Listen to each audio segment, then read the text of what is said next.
Hello and welcome to another episode of Banjo-Kazooie. This is gonna be a long one. It's gonna be about 16 minutes.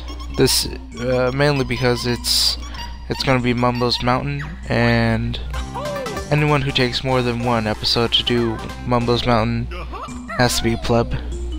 Just the worst. And I'm not a super pleb, so we're gonna do this as a one-off episode for Mumbo's Mountain. Also, I'm not gonna say it's like a bad level or anything. It's a super fun level. It's my favorite level, probably, just due to like the simplicity and how everything is kind of meshed together. How you could, if you do like a full circle, you can get everything done all at once. It's very, very nice.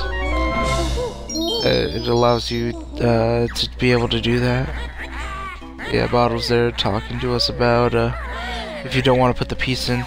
Bottles, what am I gonna do? Not put the piece in? How's that gonna work? How's that gonna help anybody? If I don't put the piece in, I can't progress in the game at all. I have no option. Like later on, I might be able to change, like go through different levels first, but here, this Mumbo's Mountain, that's mandatory. You gotta do Mumbo's Mountain. Also, Jinjos are amazing. I don't know what it is about Jinjos that are like, it makes them, they're pretty cool, but they don't really do much. But I guess because they're not like super, because I guess they can't die. Well, I mean, they probably can, but as far as the game rules go, they can't die, they can't take hits from anything, so they don't feel helpless. But they help you out in the end. So Jinjo's pretty top notch. Now we're gonna try to get Conga's gold. Clever bear. I wonder if that was a Jurassic Park reference. But yes, we are at 1 Jiggy so far. Only about 3 minutes into the first episode, we have 1 Jiggy. And soon we shall have 2. But first we have to get Chimpy and Orange, because, you know, chimps love oranges. I don't fully understand, but I mean, it could be totally an acceptable thing in like full-on nature that chimps eat oranges. It could just be a myth that they love bananas. Though, personally, I have no idea on the subject. And right now we're gonna... oh, the first Ikamokum. Nice.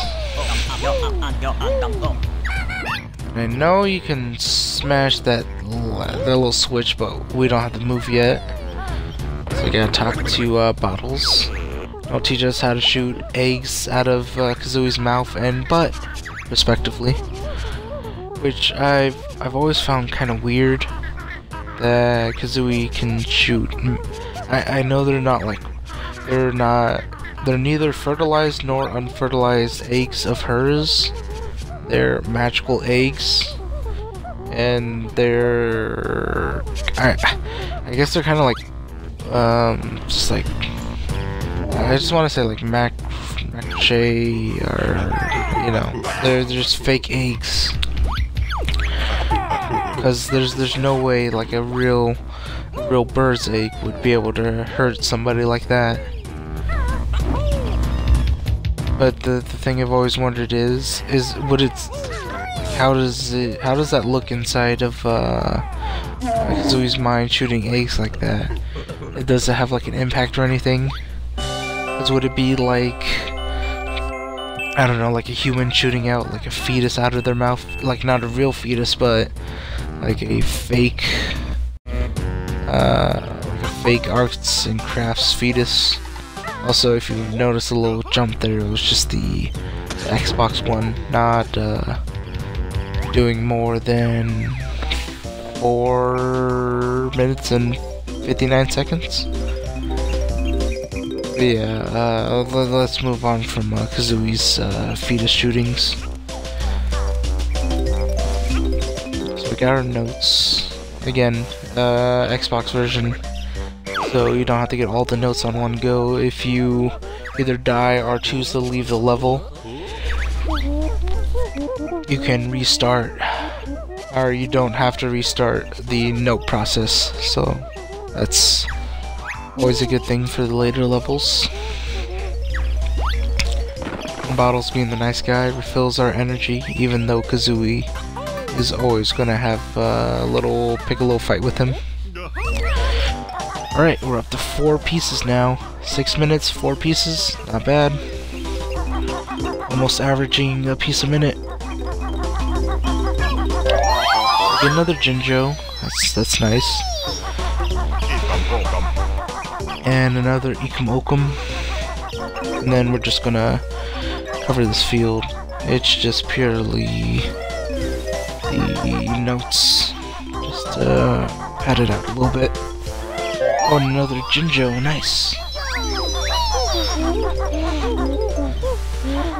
They do have nice colors to them. Blue, green, orange, purple and yellow? I think it's purple. Maybe like a really dark pink, like a fuchsia, but I want to say purple just to make it simple. Then we got the termite tower in the center. So that'll be the very last place to go to. And then we have the Juju totem.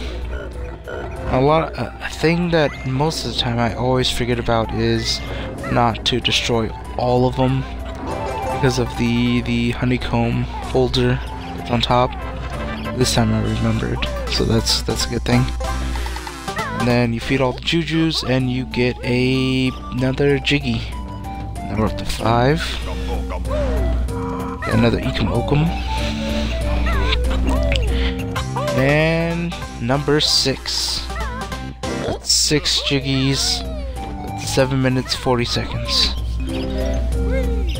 So again, making pretty good time. Almost averaging a Jiggy a minute.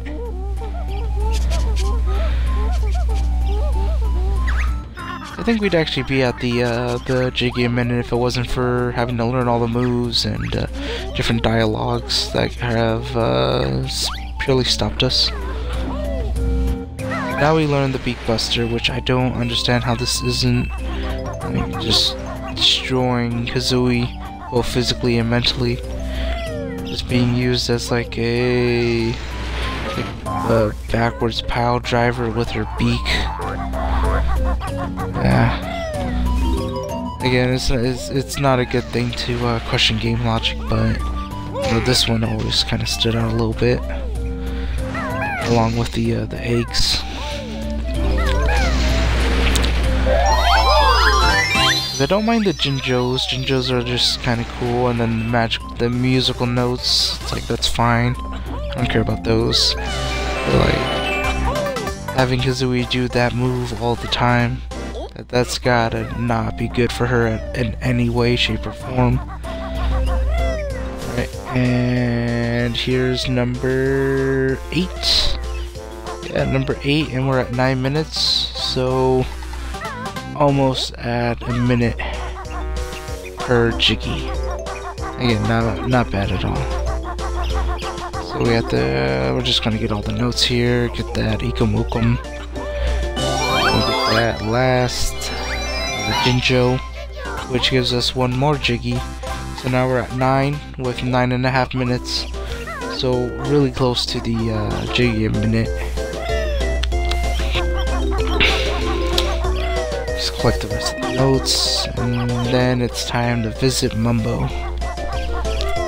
Mumbo is a very interesting character because his main plot, his main role in Banjo-Kazooie is just to transform you into other things that can help you get through the level or complete different challenges.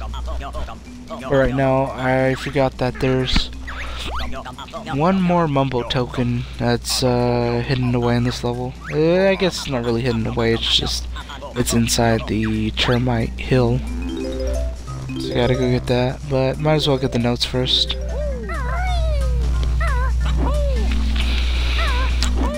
Might as well get the eggs too, since the max is 100, and it's always nice to carry the maximum around. And it's nice that between game sessions you don't lose your maximum, like eggs, feathers, gold feathers, those stay the same.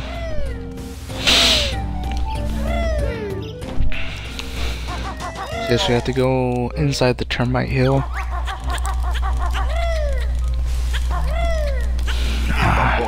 Tickers? Who's Ticker? That's weird. I don't think I've actually ever noticed that before.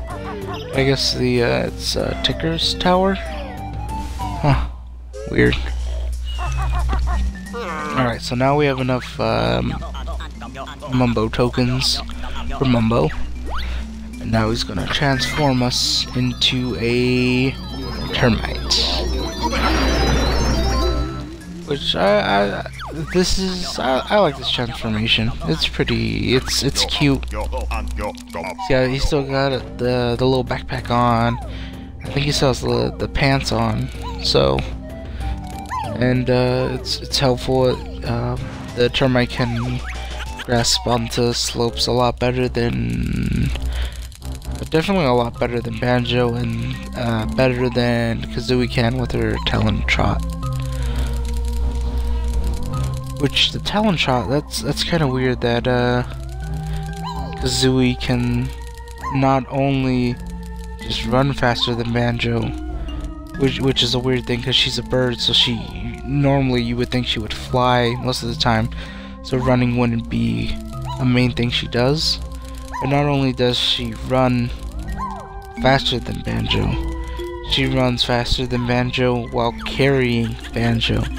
I'm not sure what that says about Banjo, but pretty sure this is saying that Kazooie does leg day almost every day.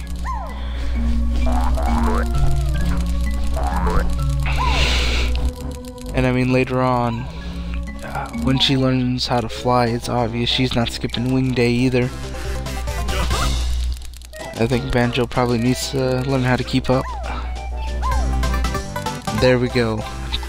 10 jiggies in 13 minutes. Wow, that last one took a long time. So for a second there we were at 9.5 and 9 jiggies, but oh well. The little termite section always takes me a little while. So here we'll go outside, and the reason you stay a termite is so you can climb the outside right here and get the jiggy. But I forgot to activate the switch. That is horrible. So we gotta go back in and activate the switch. But if you go back in as the termite, you'll be the termite, so you'd have to make a beeline all the way to Mumbo's house, go all the way back to the switch, then go all the way back to Mumbo's house, become a termite again. So it's better to just, you know, walk a little bit backwards, turn back into Banjo because he went out of range, and then go on to activating the switch, because you can only do it as Banjo and Kazooie, since it requires one of the new skills that was learned, the Beak Buster. Yeah. So here you can see everything's reset. The orange levers are back on the ground. And Chimpy needs an orange again. So you bring him as orange. Chimpy is pretty happy right there. Got an orange. Activates the... I also don't understand how he activates the switch. Is his weight holding down the log? Because if so, wouldn't Banjo push the log back down? I want to say Banjo and Kazooie are heavier than Chimpy. Could be wrong, but That's just my guess. Yeah, right there, we had to reactivate the switch. Now we gotta go back up to Mumbo and grab the termite transformation.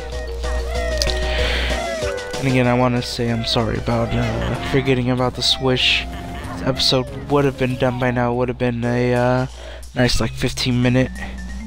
Because of this, we gotta go all the way back, and now a 15-minute process has become a 16-minute process. But oh well, more time to spend with you lovely people. Getting to talk to you about Banjo-Kazooie.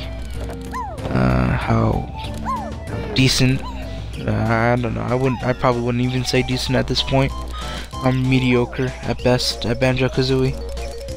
But yes, how mediocre I am, and any random things that might come up to mind.